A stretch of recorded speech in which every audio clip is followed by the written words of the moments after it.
ہو سکتا ہے کہ وہ مسافر رہا ہوگا. اس نے کہا نہیں حضور وہ مسافر بھی نہیں مقیم تھا وہ.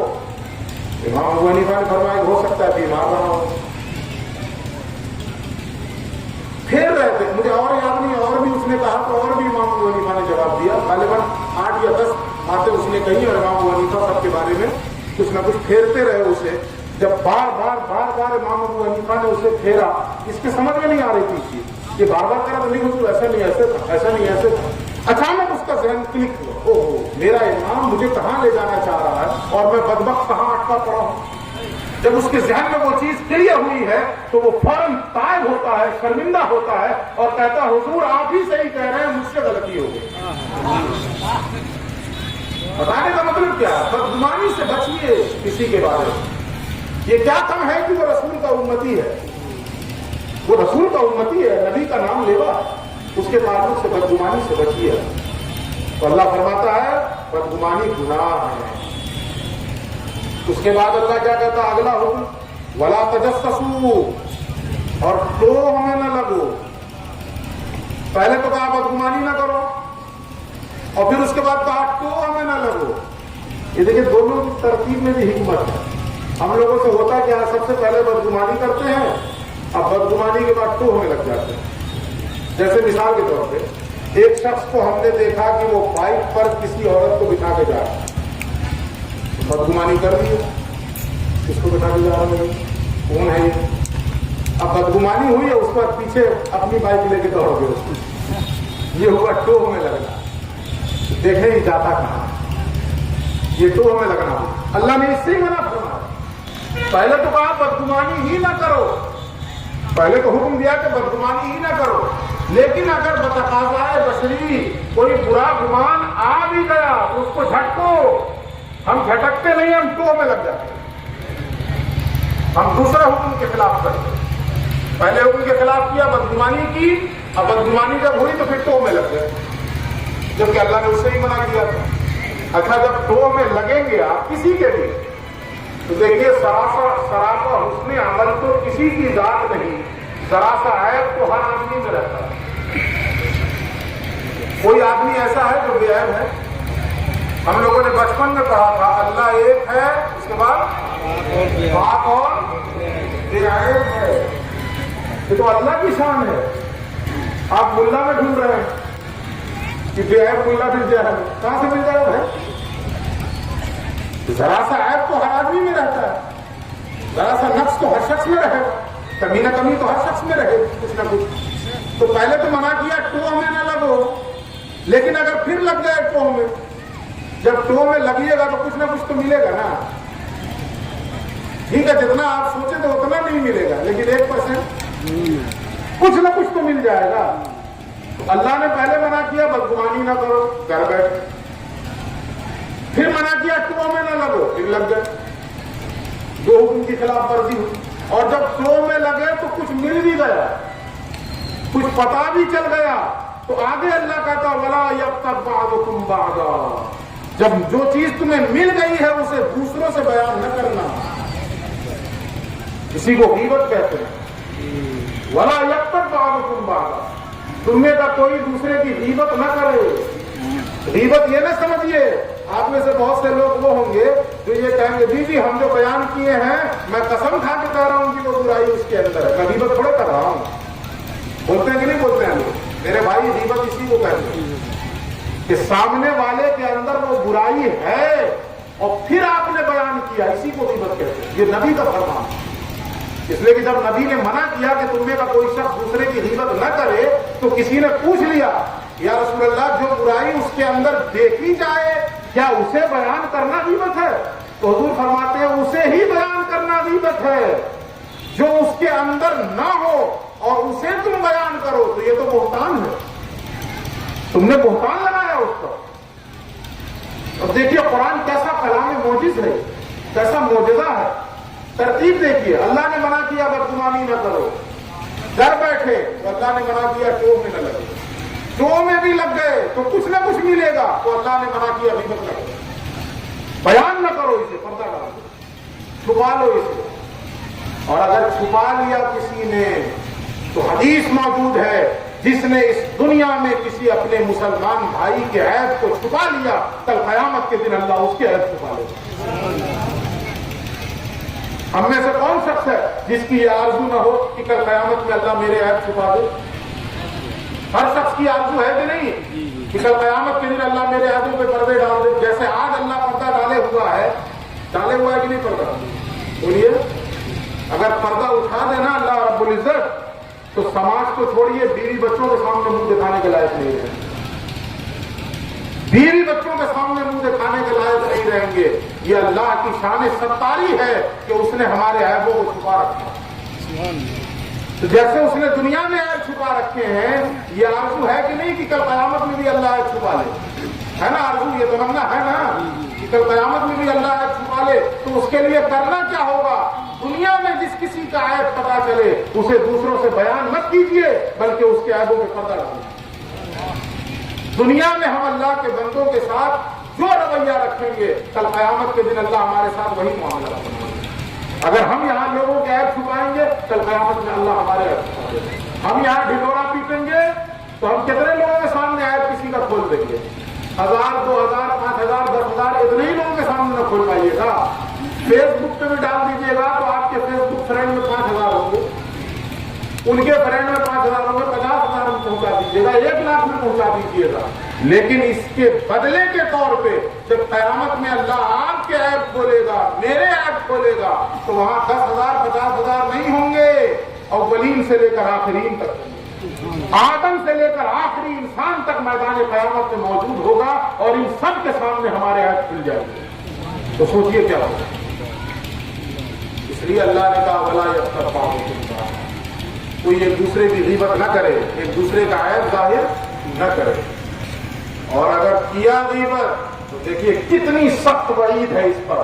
اللہ کہتا ہے يُحِبُّ أَحَدُكُمْ أَن يَأْكُلَ لَحْمَ أَخِيهِ مَيْتًا، کیا تم میں سے کوئی شخص یہ پسند کرے گا کہ اپنے مرے ہوئے بھائی کا گوشت کھائے؟ یہ صرف دھمکی نہیں ہے، غیبت کرنا گویا اپنے مردار بھائی کا گوشت کھانا۔ آپ حلال جانور اگر وہ مر جائے تو اسے نہیں کھاتے، حلال بکرا ہے، حلال ہے، مر جائے تو حرام ہو گیا نا، مر جانے کو تو کھائیں گے آپ؟ نہیں کھاتے آپ۔ اگر ذبح کرنے سے پہلے مر جائے تو مردار ہو گیا، حرام ہو گیا، نہیں نہ کھاتے آپ۔ انسان کا گوشت تو ویسے ہے، اور اس میں بھی اپنا بھائی۔ اللہ رب العزت فرما رہا ہے غیبت کرنا گویا اپنے مردار بھائی کا گوشت کھانے کے مترادف۔ تو ہر شخص نہ پسند کرتا ہے اس چیز کو۔ اگر آپ کا بھائی مر جائے اور کوئی کہے بہت بھوک لگی ہے ذرا بنا لو اچھی بوٹی ہے، پسند کیجیے گا اس چیز کو، اس کا منہ نوچ لیجیے گا بولنے والے، اور اسی بھائی کی غیبت کر رہے ہوتے ہیں زندگی میں، اسی بھائی کے عیبوں کو ظاہر کر رہے ہوتے ہیں، اسی بھائی کے عیبوں کو اٹھا رہے ہوتے ہیں۔ ان رویوں سے باز آئیے۔ اللہ رب العزت فرماتا ہے جو کچھ ہوا سو ہوا، آج سچی توبہ کریں۔ جو کچھ ہمارے اندر یہ خرابیاں پائی گئی ہم اس سے اللہ کی بارگاہ میں ندامت کے ساتھ توبہ کریں۔ ان اللہ تواب الرحیم، یقیناً اللہ رب العزت توبہ قبول فرمانے والا اور رحم فرمانے والا۔ تو یہ وہ باتیں ہیں جو ایک آئیڈیل سوسائٹی کے لیے ضروری ہیں۔ اگر ہم میں کا ہر شخص اس کردار کا حامل ہو جائے، ہر شخص بدل جائے، تو بتائیے آٹومیٹکلی معاشرہ خوبصورت ہو جائے گا کہ نہیں؟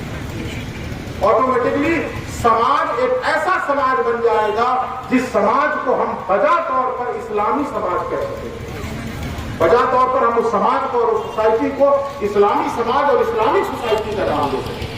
لیکن آج ہماری حالت بالکل اس کی الٹ ہے۔ نتیجے کے طور پہ جو کچھ ہمارے ساتھ ہو رہا ہے وہ ہماری نظروں کے سامنے ہے۔ تو میرے بھائی، ان اللہ لا یغیر ما بقوم حتی یغیروا ما بانفسہم، اللہ رب العزت اس وقت تک کسی قوم کی حالت نہیں بدلتا جب تک وہ قوم خود اپنے آپ کو نہ بدلے۔ تو ہماری جو اس وقت حالت ہے نا، یہ ہمارے اپنے اعمال کا نتیجہ ہے، یہ ہمارے اپنے کردار کا نتیجہ ہے کہ ہم اپنی زبان سے اپنے آپ کو مسلمان تو کہتے ہیں، لیکن ہمارے شب و روز کے جو اعمال ہیں، ہماری زندگی کی جو چلت پھرت ہے، کہیں سے بھی اس میں اسلام کی بو و باش نہیں پائی جاتی، اسلام کی خوشبو نہیں پائی جاتی۔ اس لیے خدا را صرف نمازوں سے ہی مسلم نہیں ہوں گے. اسلام کا ایک پارٹ عبادات بھی ہے، لیکن اسی اسلام کا ایک پارٹ اخلاقیات بھی ہے، اسی اسلام کا ایک پارٹ معاملات بھی ہے. تو ہم اخلاقیات میں بھی مومن بنے، معاملات میں بھی مومن بنے. جو شخص اللہ کے محبوب اور اللہ کی دوستی کے مقام پر فائز ہوتا ہے، وہ صرف نماز روزے ہی سے نہیں، نماز کے ساتھ ساتھ اخلاقی اعتبار سے بھی وہ بلند ہوتا ہے، معاملات میں بھی وہ بلند ہوتا ہے، اس کے اندر انکساری ہوتی ہے، اس کے اندر عاجزی ہوتی ہے، تب وہ اللہ کا محبوب ہوتا ہے. آج جن کا ہم عرس کرنے بیٹھے ہوئے ہیں، حضرت بڑے مولانا علیہ رحمۃ اللہ، مجھے قاری صاحب قبلہ نے بتایا کہ ساری زندگی اس بات پر اڑے رہے کہ ہمارا مکان مٹی کے علاوہ اور کسی چیز کا نہیں ہونا چاہیے. کہاں ملیں گے ایسے لوگ آج کے زمانے میں؟ آج کے زمانے میں تربیت کا نتیجہ ہے نا. اس خانقاہ سے وابستہ میں خانقاہ معظم کی بات بتاؤں. 2 سفر قبل جب حاضر ہوا خانقاہ میں حضور صاحب سجادہ سے، دن میں، حالانکہ آپ کا معمول یہ ہے کہ عصر کے بعد تشریف رکھتے ہیں، لوگوں سے ملاقات ہوتی ہے، لیکن دن میں مجھے نکلنا تھا تو میں نے خبر بھجوائی کہ حضور اجازت چاہتا ہوں اور شرف ملاقات چاہتا ہوں. تو آپ جو اپنا خاص خلوت خانہ ہے جس میں تشریف رکھتے ہیں دن میں، اس میں آپ نے بلوایا. خیر میں وہاں گیا تو میں نظر اٹھا کے دیکھا تو بہت قدیم عمارت ہے، بہت پرانی عمارت. ہم نے ذکر باتوں میں ہم نے عرض کر دیا کہ حضور یہ بہت پرانی عمارت ہے، اب اس کی توسیع کب کروا رہے ہیں؟ تو جواب آپ کا کتنا خوبصورت تھا. آپ نے فرمایا کہ توسیع یا اس میں نئی تعمیر تو آج چاہیں تو آج ہو جائے، لیکن اس عمارت میں جو ہمارے مشائخ کے انفاس کی برکتیں ہیں، وہ برکتیں میں کہاں سے لاؤں؟ یہ حضور صاحب کا جواب. اس عمارت کے اندر جو ہمارے بزرگوں اور ہمارے مشائخ کے انفاس کی برکتیں ہیں، ان برکتوں سے میں کیوں محروم ہوں؟ آنے والے نسل جو کرنا ہے کرے گی، میں نہیں کروں گا. یہ جواب حضور صاحب، میری آنکھوں میں آنسو آ گئے، قربان ہو گیا. تو یہ بڑے مولانا کی فصل تربیت کا نتیجہ کہ پکا مکان نہیں بننے اور مٹی کے مکان میں زندگی گزارنے. تو یہ اللہ والے ہوتے ہیں جو معاملات میں بھی مومن ہوتے ہیں. تو یہ چند باتیں ہم نے اسلامی اخلاقیات کی روشنی میں آپ کے گوشے گزار کرنے کی کوشش کی ہے، اس امید کے ساتھ کہ اللہ رب العزت سب سے پہلے مجھے عمل کی توفیق بخش دے، اور اللہ رب العزت صاحب عرس کے صدقے اور جملہ مشائخ خانقاہ مجید کے صدقے ہم تمام سامعین کے دلوں کی دنیا بدل دے، اور ہمارے اندر بھی اسلامی اخلاق و آداب اللہ رب العزت پیدا فرما دے. دوران گفتگو جو کچھ اچھی باتیں میرے منہ سے نکلی ہیں اس میں میرا کوئی کمال نہیں، وہ اللہ کی عطا ہے. جو کمیاں کوتاہیاں ہو گئی ہیں وہ میری جانب سے، میں ان کمیوں اور کوتاہیوں کے لیے اعلانیہ توبہ کرتا ہوں. استغفر اللہ ربی من کل ذنب واتوب الیہ وآخر دعوانا ان الحمد للہ رب العالمین. السلام علیکم ورحمۃ اللہ وبرکاتہ.